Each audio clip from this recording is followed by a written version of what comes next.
I'm sorry I betrayed your trust. I'm sorry I pushed you all away. I hope that my story maybe helps to make YouTube a better place somehow in the future. Social media fame can be a dangerous game. In places like Mexico, where cartels rule, one wrong move can cost you everything. This video dives into 7 influencers who crossed the line with cartels and paid a heavy price. From reckless taunts to fearless exposés, their stories end in murders, threats, or vanishings. Each case shows the deadly clash between online clout and cartel power. Stick around to uncover these chilling tales and learn why fame isn't always worth the risk. But first, case number 3 will leave you speechless. Watch until the end for a shocking lesson you won't forget. Number 7. Jorge Luis's fatal mistake. Jorge Luis, known online as El Compa Jorge, was a YouTuber from Cuyacán, Mexico, with a loyal following of over 62,000 subscribers. Born in Sinaloa, a region controlled by powerful cartels, Jorge built his fame on car vlogs, showcasing flashy vehicles and the high-octane lifestyle of his hometown. His channel, started in 2018, mixed light-hearted stories with videos of luxury cars, drawing 30,000 Instagram followers by 2022. But in a city where cartels watch every move, his success made him a target. Jorge's videos suggested wealth, leading some to assume he had ties to the Sinaloa cartel, a dangerous assumption in a place where appearances can be deadly. Before his tragic end, Jorge faced a terrifying ordeal. In 2021, he was kidnapped by cartel members while giving a friend a ride. As he stopped for a bathroom break, a man with a rifle approached, claiming to be police. It was a lie. Jorge was blindfolded, tied up, and interrogated. His captors demanded to know how he afforded his cars, suspecting cartel money. Jorge explained his income came from a tortilla shop and YouTube, but they didn't believe him. They pistol whipped him, leaving him bruised and terrified. Pleading for his life, he asked only that his body be left where his family could find it. Surprisingly, they let him go, but the trauma lingered. Every red light became a moment of panic, a reminder of how close he came to death. Despite this warning, Jorge returned to YouTube, posting car vlogs and even a video about unknowingly meeting one of El Chapo's sons. This clip, viewed over 10,000 times, caught the wrong attention. His growing fame painted a bigger target on his back. On April 18, 2022, Jorge made a fatal mistake. He posted an Instagram video casually mentioning he'd just left a bank in Cuyacán and complaining about long lines. The post, seen by his 30,000 followers, revealed his exact location in a city where cartels monitor social media. Less than an hour later, at 3:45 p.m., gunmen in a gray Toyota SUV pulled up outside his home on Gilberto Owen Street. They fired multiple rounds, hitting Jorge in the chest and head. Neighbors heard the shots and called for help. Paramedics arrived at 4:02 p.m., finding Jorge barely alive. They rushed him toward the hospital, but he died en route at 4:17 p.m., age 27. The attack shocked Cuyacán. Police recovered 12 bullet casings, but no suspects were arrested. Theories spread quickly. Some believed his 2021 kidnapping marked him for death, while others thought rival cartels targeted him, mistaking him for a Sinaloa cartel member. His death left his family, including a young daughter, devastated, and fans flooded his YouTube page with tributes. In 2022, Cuyacán reported 189 homicides, many linked to cartel violence, showing the danger Jorge faced. His story highlights a brutal truth. In cartel territory, even a simple post can be a death sentence. But Jorge's tale is just the start. Next, we'll meet a cultural duo whose love for tradition put them in a cartel's crosshairs, with a heartbreaking outcome that shook their community. Number 6. Juan Luis Lagunas Rosales and El Chanito de Cuyacán. Juan Luis Lagunas Rosales, better known as El Pirata de Cuyacán, was a 17-year-old YouTube star from Sinaloa, Mexico. Born in 2000 in Villa Juarez, a town steeped in narco culture, Juan grew up without his father and was raised by his grandmother after his mother left.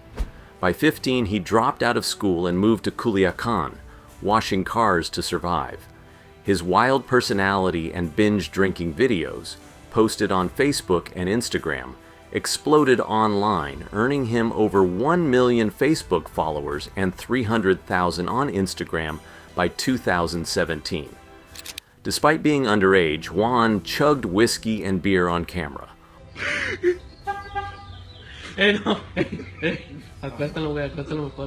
Often passing out, which fueled his fame but drew criticism for glorifying excess. In late 2017, Juan made a deadly mistake. In a drunken video, he insulted Nemesio Oseguera Cervantes, alias El Mencho, the leader of the Jalisco New Generation Cartel, CJNG, one of Mexico's most violent groups. Juan's words, roughly translated as El Mencho can surtimidian, went viral. The CJNG, responsible for thousands of murders, didn't take kindly to the taunt. On December 18, 2017, Juan partied at Mentados Cantaros, a bar in Zapopan, Jalisco. At 11 p.m., 4 gunmen stormed in, firing 15 to 18 bullets into Juan, killing him instantly. A 25-year-old waiter also died, and the bar manager was injured. Police identified Juan by his pirate and tiger tattoos. No arrests were made, but authorities suspected the CJNG retaliated for the insult. In 2017, Mexico saw 20,878 murders, with Jalisco reporting 1,369 homicides, many tied to cartels. Juan's death sent shockwaves online, even landing in Rolling Stone. His friend Beto Sierra, a promoter, mourned him as a fun-loving kid. But Juan's story didn't end there. Enter El Chanito de Cuyacán, a lesser-known Mexican teen who idolized Juan. In early 2018, seeking clout, El Chanito posted a video vowing revenge for Juan's death. Holding a rifle alongside a masked child also armed, he mocked El Mencho, calling him stupid and taunting Juan's drinking habits. The video, viewed thousands of times on YouTube, was a bold challenge to the CJNG. El Chanito's follower count, under 10,000, paled next to Juan's, but his defiance caught attention. Days later, El Chanito backtracked, posting an apology video. He claimed mental illness and begged El Mencho for mercy, saying, "I have a family. Don't kill me." The plea didn't save him. By mid-2018, El Chanito vanished from social media. A graphic video, later removed from Reddit, allegedly showed CJNG sicarios beheading him. Though unconfirmed, the post, shared by an anonymous user, fueled speculation of his death. No official reports confirmed his fate, but Cuyacán's 189 homicides in 2018 suggest cartels acted swiftly. The CJNG's reach, controlling half of Mexico's drug trade, made escape unlikely. Juan and El Chanito's stories show how social media fame can turn deadly in cartel lands. Their reckless taunts, chasing likes, cost them everything.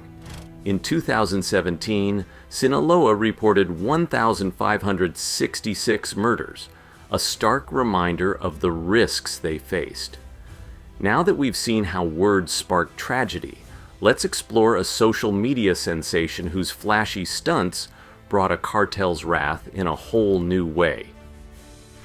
Number 5. Rodolfo Marquez.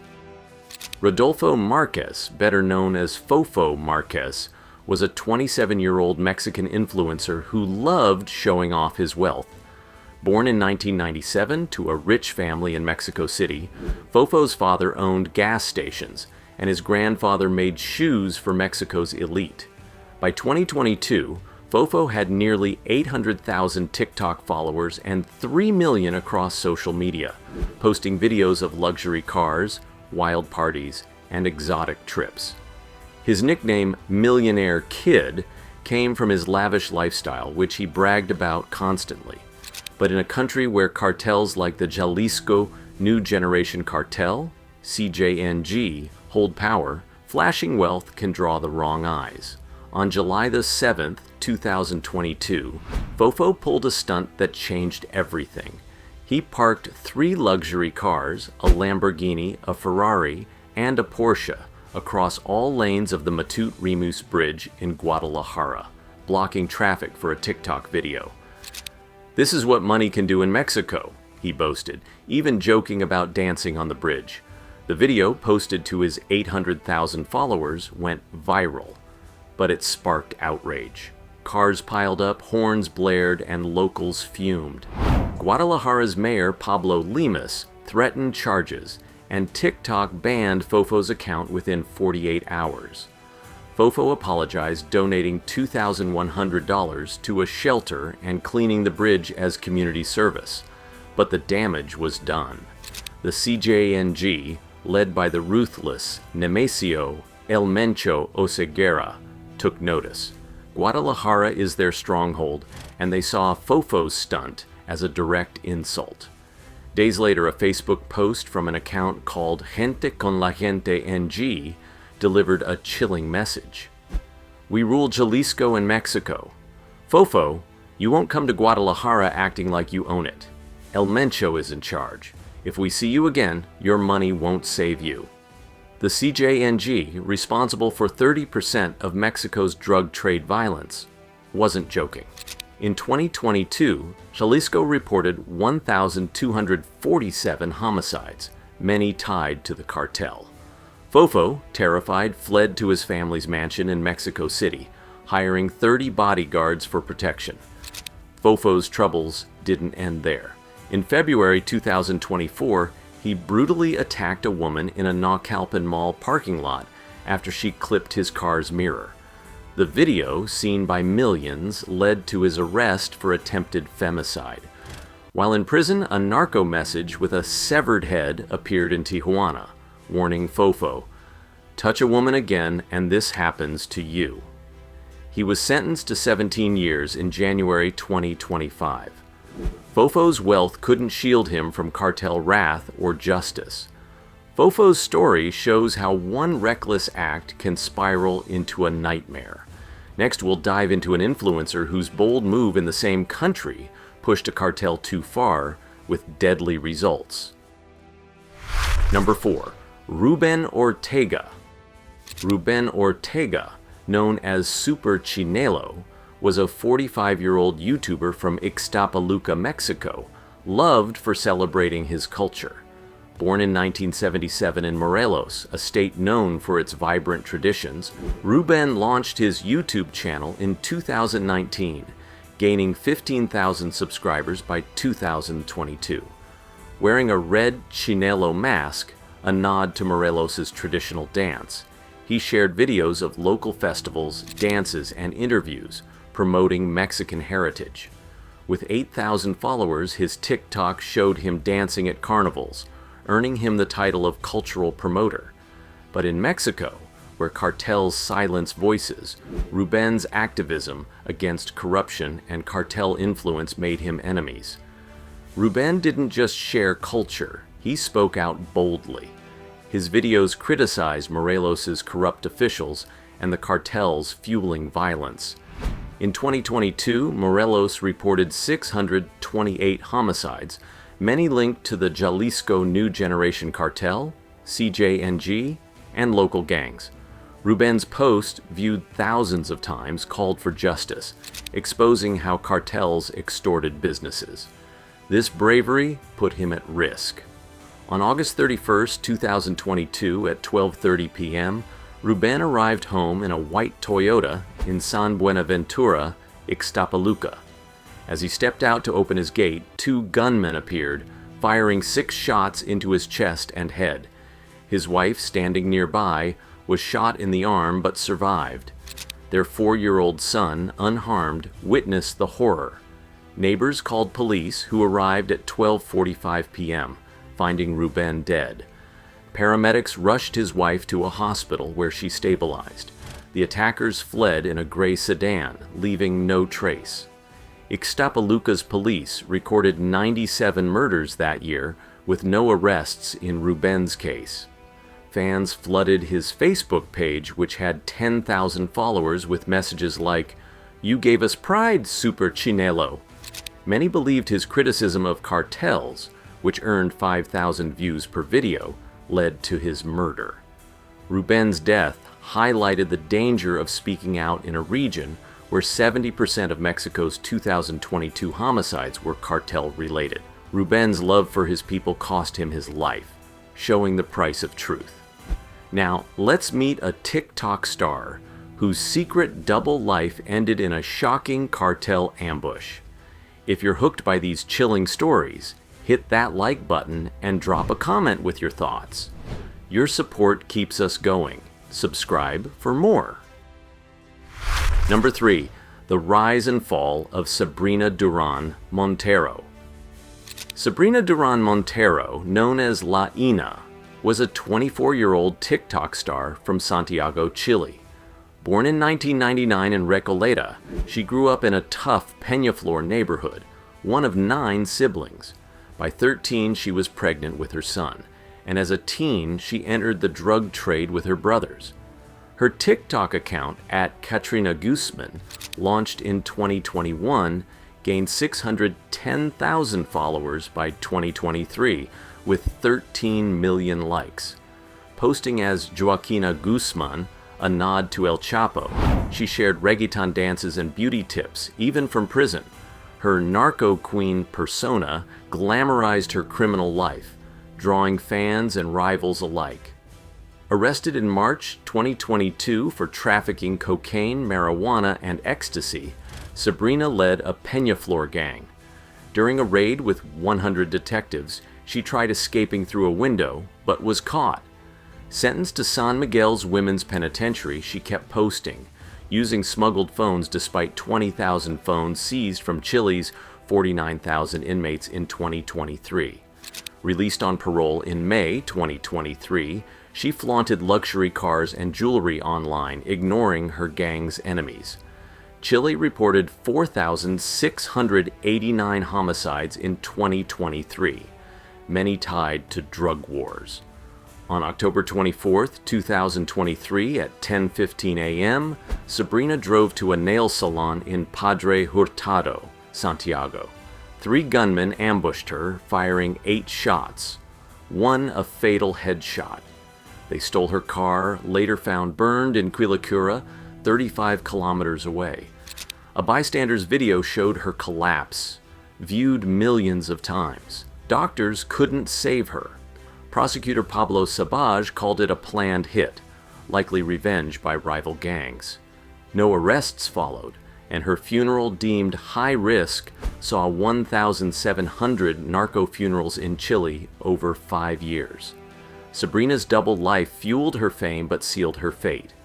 Her story warns of the dangers lurking behind viral fame. Next, a journalist's bold stand against a cartel leads to a chilling threat, with unexpected twists. Number 2. The story of Pamela Montenegro. Pamela Montenegro, a 36-year-old YouTuber from Acapulco, Mexico, was known as Nana Pelucas. She was born in 1981 and ran El Sillon TV, a channel with 12,000 subscribers by 2018. Wearing a curly wig and oversized glasses, Pamela delivered funny, biting commentary on local politics and crime. Her 300 videos, averaging 5,000 views each, exposed corruption and the independent cartel of Acapulco's grip on Guerrero, where 2,318 homicides occurred in 2017. A former TV actress, she also shared beauty tips as Pamela Montenegro, blending humor with bold critiques that gained her 8,000 Facebook followers. Her fearless videos drew threats. In 2016, 5 narco banners appeared across Acapulco, accusing Pamela and her husband, Samuel Muñozuri, of being informants for a rival cartel. They denied it, but the independent cartel, linked to 30% of Acapulco's 1,064 murders in 2017, wasn't convinced. On February 5, 2018, at 7:15 p.m., two gunmen entered her restaurant, a Todos Los Santos, in Acapulco's Costa Azul. They fired 3 shots, one to her face, 2 to her stomach, killing her instantly. The attackers fled, leaving no trace. In August 2018, Edgar Saul, a cartel lieutenant, was arrested, but no conviction followed, reflecting Mexico's 90% impunity rate for murders. Pamela's murder, condemned by the Guerrero Journalists Club, showed the risks of exposing cartels. Acapulco, once a resort haven, was ranked as Mexico's murder capital in 2018. Her death silenced a brave voice. Pamela's courage ended in tragedy, but another journalist's taunt led to a swift, brutal lesson. Stay tuned for a story that shocked the world. Number 1. The threat against Azusina Uresti. Azusina Uresti, a 43-year-old journalist from Monterrey, Mexico, was a household name by 2021. Born in 1978, she anchored Milenio Television's nightly news and hosted a radio formula show reaching millions. With 1.5 million Twitter followers and 500,000 on Instagram, her sharp reporting on Mexico's crime earned her respect. In 2019, she won a Foro Juridico Award for responsible journalism. But covering cartels in a country with 120 journalist murders since 2000 was risky. Mexico, the Western Hemisphere's deadliest place for reporters, saw 4 killed in 2021 alone. On August 9, 2021, the Jalisco New Generation Cartel, CJNG, targeted Azucena. A video posted on Twitter by an anonymous user showed a masked man claiming to speak for Nemesio El Mencho Oseguera Cervantes, the CJNG's leader. Surrounded by 6 armed men with rifles, he accused Azucena of biased reporting on Michoacan's violence, favoring self-defense groups over the CJNG, which was linked to 30% of Mexico's 43,805 homicides in 2020. He threatened, "Azucena Uresti, wherever you are, I'll find you and make you eat your words." The video, viewed millions of times, stemmed from her August 4th radio formula interview with a vigilante criticizing El Mencho. The backlash was swift. President Andrés Manuel López Obrador vowed protection, saying she is not alone. By August 10th, Azucena joined the Federal Mechanism for Journalist Protection, which supported 1,500 journalists in 2021. She addressed the threat on air. "My work will stay truthful." Milenio Television backed her, and journalists rallied online with 10,000 supportive tweets. No attack followed, and by 2024, she hosted a Grupo Formula morning show, safe but cautious. Azucena's defiance showed courage, but her survival was rare. Her story reveals the tightrope journalists walk in cartel lands. We've reached the end. If you enjoyed this video, like, subscribe for more, and comment your thoughts. Your support means everything. Stay tuned for the next one.